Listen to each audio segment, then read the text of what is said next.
So I needed a budget case for a project that's coming up, and I jumped onto eBay, did a bit of a search, found this case here. This case is the IONZ KZ18 Micro ATX case. But what did I actually get for my money? Now this case cost me £20. That was with postage, so it's pretty cheap, and what came through the post was pretty cheap as well. So it's very light, extremely light to be honest. I wouldn't want to drop this after you've built a machine in it. And I thought when it first turned up that maybe it was actually an ITX case because of the size, but on closer inspection you can fit a micro ATX board in there, and I'll weigh up an old one against it so you can see in a bit. But we'll just walk through what I did actually get through my money. So on the front you have this nice brushed black steel texture. It actually looks pretty good. And it's pretty clean as well, so you've got nothing for your DVD drives and things like that, so it's quite modern. On the side you've got your controls, so you've got your power switch, your reset, a USB 2, microphone socket, headphone socket and a USB 3. There's also power LEDs there. Now the side does look completely black at the moment, but that is a glass panel, it's just got some coating on it, so once I've peeled that off you'll be able to see through it. On the rear, pretty standard really for a case. You've got where your power supply goes, enough space for a 120mm fan on the back, and 4 ports for cards on your motherboard, and obviously you've got your IO card there. The other side, pretty plain really. It's got a bit of a dip out, which I assume is for cable management, but we'll have a look at that in a minute. And that's pretty much the exterior. I did notice though on the rear the feet aren't very big, so I might actually 3D print some others for this so it stands up a little bit taller and a little bit more secure. But on general inspection everything's got thumb screws, so it's really easy to take apart. So I'll take the side off. Now these thumb screws on the side also have a screw inset in there, so if you get them stuck then you can always use a screwdriver to undo them.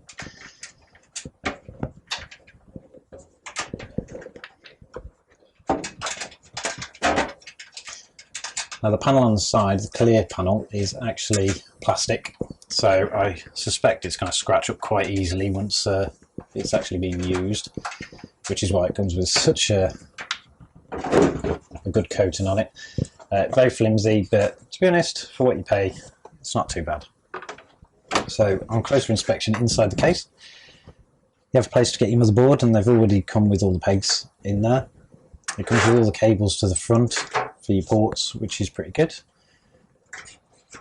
From the rear you can clearly see where the 120mm fan goes, but I'm not sure if that's going to be very close to the CPU, but we'll see once we start building into this.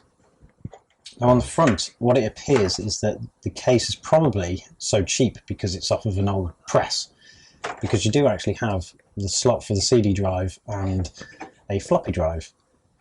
Now the pressings haven't been taken out, but you can clearly see where they are, but there's no hole in the front, so obviously it's been adapted for a more modern case. What you do have below though is enough space to put 2 120mm fans, or potentially enough space for a 240mm radiator.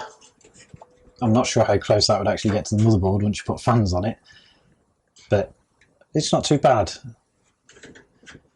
With the places for things like hard drives, because obviously you don't have the bays in there, I can only find 2 at the moment, and they appear to be on the bottom of the case, so there's enough space here for a 2.5 SSD or hard drive, and there's a mounting here for a normal 3.5 inch drive.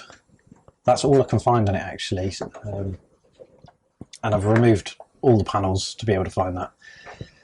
Now the one thing that I will struggle with, and you will struggle with if you use this case, is cable management. So obviously the case is quite small, and a lot of the power supplies come with a lot of cables on them. There's not a lot of space in the back for cable management at all. Now I suspect that's why they put the indent on the back, so that you can actually get some kind of cables in there. And there is plenty of holes to be able to run cables through, but there's not a lot of space to be able to actually hide much around. So I'm going to have to be very careful when I build into this of which power supply I actually use. I might go for a full modular, something like the Cooler Master one that I've bought in the past, because they're pretty good, to be able to fit this out. And that's generally the case all round. Was it worth the money? I think it was worth the money. For 20 quid I've got a case that I can actually build into.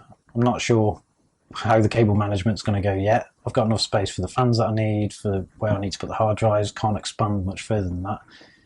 I have weighed up a graphics card against it, and I think you could potentially, once the motherboard's in, get away with a vertical mount. Potentially, I might have to modify the card at the back, maybe 3D print something to be able to get it to work and fit properly. But they do fit quite well in the slot, so they'd actually sit about there, so there's plenty of airflow around the graphics card, as there would be in any normal case. And if you've got some big fans up the front, then you're going to supply a lot of air to it anyway. So that's the case. I think generally I got a good bargain for the case. It is small, but I needed something small for the project that I'm going to be working on. I do have the project ready to go that's going to go into this. So if you want to see more on that project and more on this case actually in action, make sure you hit the subscribe button and check out some of my later videos.